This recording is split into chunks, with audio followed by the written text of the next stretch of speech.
தெப்பக்குளத்தில் தெப்பத் திருவிழா மாதிரி தண்ணி நிற்கிதுங்க. ஸோ இதை தெப்பத் திருவிழாவில் மாதிரி நம்மளும் மிதந்து தான் போக போகிறோம்.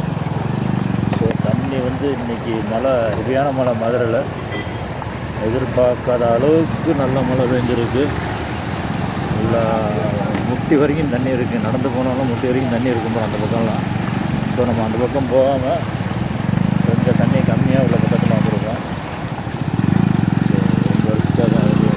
தண்ணி எவ்வளோ தூரம் இருக்குன்ட்டு. ஸோ பரவாயில்ல, மதுரையில் இந்த மாதிரி மழை பெஞ்சு தண்ணி தேங்கி நிற்கிதுன்னா ரொம்ப வருஷங்கள் ஆச்சு. பள்ளம் எங்கே இருக்குன்னு தெரியல. பட் நம்ம ரிஸ்க் எடுத்து கொஞ்சம் வீடியோவை எடுத்தாச்சு. ரொம்ப நல்லா இருக்கும் இந்த மாதிரி மலையில் நடந்துக்கிட்டு போகிறது.